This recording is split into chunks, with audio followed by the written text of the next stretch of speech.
le livre commence par un dialogue entre le narrateur et vous qui devenez le lecteur. Et il ne dit pas vous. Et il ne dit pas vous. Pourquoi ce travail sur les pronoms? Parce que ça revient dans d'autres de vos livres. Je n'ai pas une réponse bien précise, mais la question première que je me pose, c'est toujours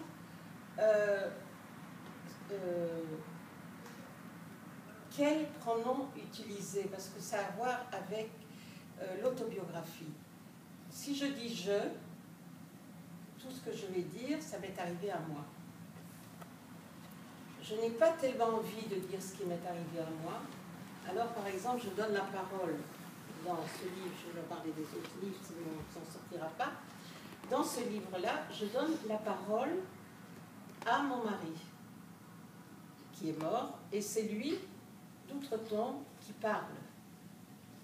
Et lui, forcément, il va dialoguer avec moi. Et donc, le tu est introduit comme ça. Après, on verra qu'il y a un moment où il devient de plus en plus sûr de son écriture. Il n'a plus besoin de moi pour parler. Il n'a plus besoin de dialoguer avec moi. Et non seulement il n'a plus besoin de dialoguer avec moi, mais il voit bien que moi, je ne l'écoute même pas. Alors, il passe à la troisième personne et il parle d'elle, de moi. Et c'est elle, c'est ona. Ona en polonais, c'est elle. Parce que la première langue que j'ai entendue et écoutée dans ma vie, c'était le polonais. Mes parents me parlaient en allemand, mais entre eux, ils parlaient polonais pour que je ne comprenne pas. Et donc j'ai retenu un mot du polonais, c'est tout ce que je sais, ona, elle. Ona, et toute la sainte journée, c'était ona. Bon. Et après ça, il se libère complètement et il peut vraiment raconter sa vie. Il n'a plus à se préoccuper de moi et il raconte sa vie. Et c'est pas moi qui la raconte, c'est lui qui la raconte.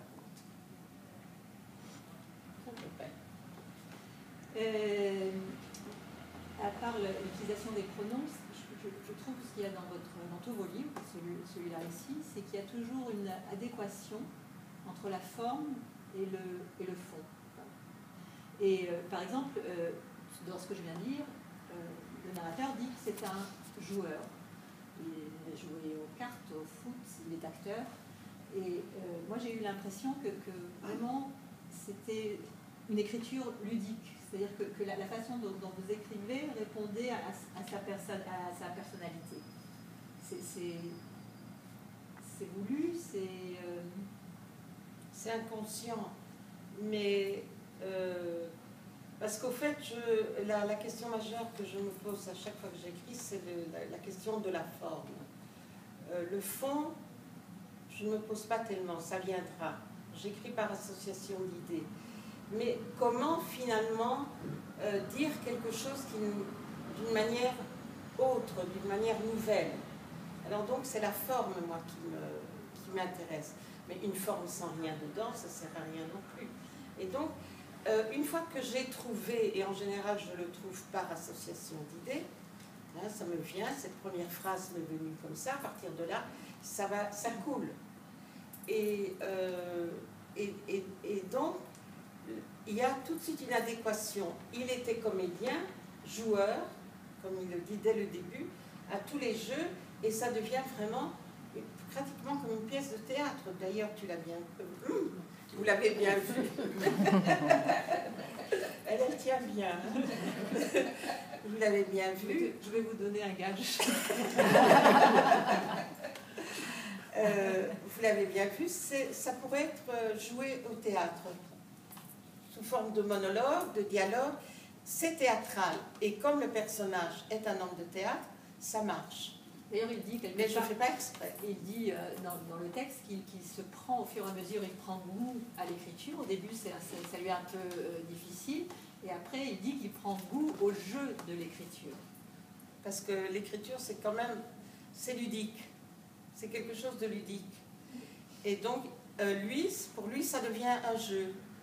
tout devient jeu chez lui. Et pour vous aussi, c'est ludique? Pour moi, c'est ludique et ça ne l'est pas. Parce que je n'écris pas facilement, même si ça a l'air d'être que ça coule. Je réécris. Je dois dire que grâce à l'ordinateur, je réécris un peu moins. Parce qu'avant, j'écrivais à la main, et donc je réécrivais, je jetais en avant et 10 fois dessus. L'ordinateur, je ne peux pas le jeter, donc je n'écris pas directement sur l'ordinateur. Ce livre-là, peut-être que celui-là, j'ai déjà écrit sur l'ordinateur direct, je ne suis pas sûre. Mais le début, en tout cas, je l'écris comme ça. Alors disons qu'avec l'ordinateur, une fois qu'on le sort de l'ordinateur, je corrige et je mets les corrections. Mais en même temps, c'est un plaisir parce que c'est quand même pas, personne ne m'oblige à écrire. Je ne vais quand même pas me plaindre que j'écris. Mais dire ludique, oui, c'est ludique écrire. C'est comme ça d'ailleurs que, pour en revenir à... Quand j'avais perdu ma mère, il y a de ça 12 ans, je m'étais donné comme contrainte de ne pas écrire pendant l'année de deuil. Après coup, j'ai compris que je m'étais donné ça parce que l'écriture est ludique, que je le veuille ou pas.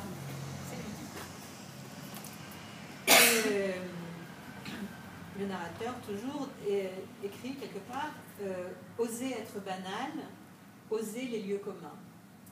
Et l'écrivain Marcel Cohen écrit à votre propos: en vous lisant, je pense à la préface de Racine à Bérénice. Il y en a qui pensent que cette simplicité est une marque de peu d'invention. Ils ne savent pas qu'au contraire, toute l'invention est de faire quelque chose de peu. Vous appréciez beaucoup les proverbes, les phrases toutes faites, mais en même temps, ça prend chez vous une autre dimension. Cet intérêt pour le peu, entre guillemets. Je pense qu'on peut dire d'abord beaucoup de choses en très peu de mots. Et quand je lisais plutôt dans ma jeunesse, je sautais beaucoup de passages. Et je me dis qu'il y a plein de choses, c'est pas la peine de les écrire.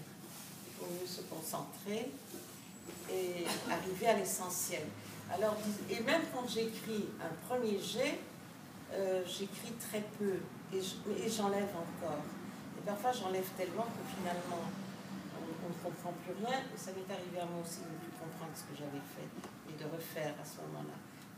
Donc je pense que c'est pas une écriture, comment on appelle ça, minimaliste. C'est pas ça mon écriture. Mais dire l'essentiel en peu de mots.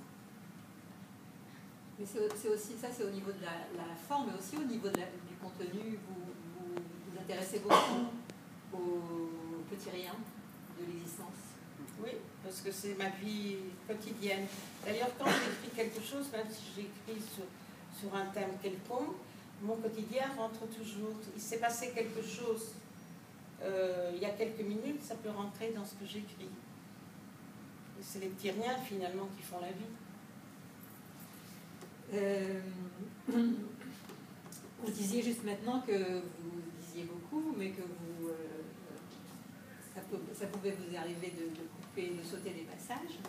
Pourtant, le narrateur vous traite d'obsessionnel de la littérature. Et je vais lire un passage, le passage où on parle de ceci. Montre-moi la couverture, Rachel.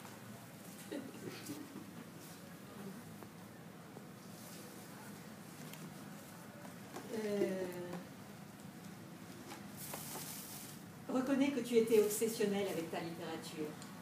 Par exemple, avec ton Proust. Je te l'ai souvent lancé à la figure. Et la première fois que nous sommes allés à Cabourg, un peu sur ses traces, tu ne l'avoues pas, d'ailleurs c'était mon idée, et que sur la digue ta fille a vu